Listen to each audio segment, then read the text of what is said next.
नारी सम्मान, महिला आरक्षण और राजनीतिक आरोप प्रत्यारोप के बीच उत्तराखंड की सियासत एक बार फिर गर्मा गई है। देहरादून के परेड ग्राउंड में आयोजित महिला जन आक्रोश रैली ने इस बहस को नया आयाम दिया है, जहां हजारों महिलाओं की मौजूदगी के बीच मुख्यमंत्री धामी ने कांग्रेस और उसके सहयोगी दलों पर तीखा हमला बोला। उन्होंने नारी शक्ति वंदन अधिनियम के विरोध को महिलाओं के अधिकारों के खिलाफ बताते हुए विपक्ष की मंशा पर सवाल उठाए और इसे राजनीतिक दोहरेपन का उदाहरण बताया है। पूरी भारतीय जनता पार्टी एनडीए पूरी तरह से इस बिल को पारित करवाने के लिए उत्साही को बाधित करने का दुस्साहस किया है। अभी माननीय सांसद टेरी बता रही थी कि किस प्रकार से वो तैयार होकर संसद के अंदर पूरी भारतीय जनता पार्टी एनडीए पूरी तरह से इस बिल को पारित करवाने के लिए उत्साहित थे, लेकिन किस प्रकार से इसको रोकने का काम किया गया है। मैं देख रहा हूं कि आज बड़ी संख्या में यहाँ पर मातृशक्ति एकत्र हुई है और इस चिलचिलाती धूप में भी जितने लोग इस प्रांगण में, उससे कहीं अधिक लोग आसपास पेड़ों के नीचे बैठे हुए हैं, अनेक स्थानों पर बैठ रहे हैं, आ रहे हैं, जा रहे हैं। और मैं कह सकता हूं कि आप इतनी बड़ी संख्या, ये इस बात का स्पष्ट संकेत है कि अब देश की नारी अपने अधिकारों के प्रति सजग है और अन्याय के विरुद्ध अब चुप रहने वाली नहीं है।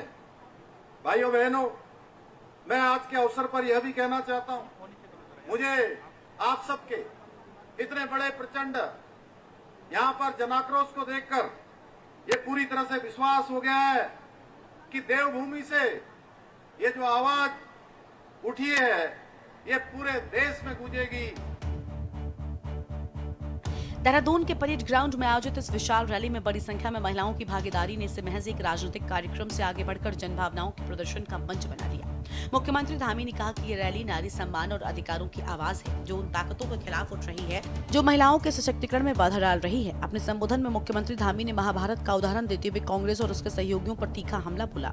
उन्होंने राहुल गांधी को दुर्योधन की मानसिकता वाला बताया, जबकि अखिलेश यादव को दुशासन की संज्ञा दी। उन्होंने आरोप लगाया कि जिस तरह महाभारत में अन्याय हुआ, उसी तरह महिला अधिकारों के मुद्दे पर विपक्ष का रवैया रहा है। मातृशक्ति के साथ जिन्होंने अन्याय किया है, मातृशक्ति के अधिकारों में जिन्होंने बैरियर बनने का काम किया है, जिन्होंने बाधा बनने का काम किया है, उनको करारा जवाब देने का काम मातृशक्ति करेगी।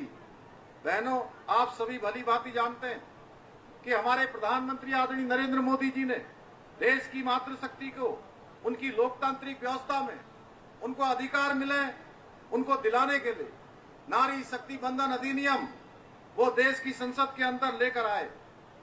लेकिन कांग्रेस और उसके सहयोगी जो परिवारवादी पार्टियां हैं, उन्होंने मिलकर इस ऐतिहासिक और युग परिवर्तनकारी निर्णय को अपने राजनीतिक स्वार्थ के कारण संसद के सदनों में पारित होने से रोक दिया। लोकसभा में संख्या बल के आधार पर यह बिल पारित नहीं हो पाया, तो कांग्रेस के युवराज आपने देखा होगा जैसे कोई जंग जीतकर आए हों, इस प्रकार से जश्न मना रहे थे और मेजा थपथपा रहे थे।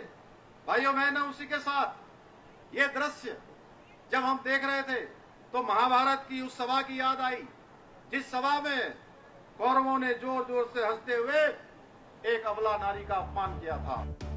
वहीं मुख्यमंत्री ने संसद में नारी शक्ति वंदन अधिनियम के दौरान कांग्रेस के रुख पर सवाल उठाते हुए कहा कि जब महिलाओं को अधिकार देने का ऐतिहासिक अवसर आया, तब विपक्ष पीछे हट गया। उन्होंने इसे महिलाओं के साथ अन्याय बताते हुए कांग्रेस इस मुद्दे पर दोहरा चरित्र दिखा रही है। संसद में विरोध और सड़कों पर समर्थन का दिखावा। धामी ने कांग्रेस पर परिवारवाद का आरोप लगाया, कहा कि पार्टी में महिला सशक्तिकरण केवल एक परिवार तक सीमित रहा है। उन्होंने इंदिरा गांधी का उदाहरण देते हुए कहा कि कांग्रेस ने आम परिवार की महिलाओं को आगे बढ़ाने की बजाय अपने परिवार को प्राथमिकता दी है।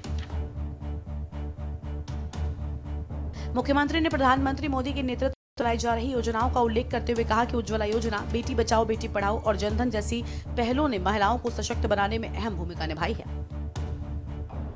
भाइयों बहनों, हमारी नारी शक्ति का अधिकार छीनकर कांग्रेस के युवराज दुर्योधन की तरह अपने मद में मस्त होकर अपनी जीत का जश्न मना रहे थे और समाजवादी पार्टी के नेताजी दुशासन की तरह महिलाओं को अपमानित करके खुद को विजयी मान रहे थे। Congress, Samajwadi party, TMC, DMK और इंडी गठबंधन के लोग अपने राजनीतिक कौरवों की तरह उन्होंने नारी शक्ति के उनके अधिकारों से वंचित करने का काम किया है। लेकिन मैं आप सब बहनों के बीच में कहना चाहता हूं कि ये परिवारवादी दल आपकी बढ़ती हुई शक्ति को देखकर घबरा गए। अब उन्हें लग रहा है कि अगर सामान्य घरों की बहन बेटियां भी राजनीति में आ जाएंगी, आगे आ जाएंगी, हर निर्णय में सहभागी हो जाएंगी, तो इनकी जो वंशवाद परिवारवाद की दुकानें हैं वो दुकानें पूरी तरह से बंद हो जाएंगी, उनका शटर बंद हो जाएगा। इन सब के बीच बड़ा सवाल खड़ा हो गया है। महिला आरक्षण को लेकर दोनों ही पार्टियों में वार पलटवार का दौर शुरू हो चुका है। अब देखना होगा महिला आरक्षण के सहारे बीच में महिलाओं के दिल में जगह बना पाएगी या नहीं। ब्यूरो रिपोर्ट, के न्यूज़ इंडिया।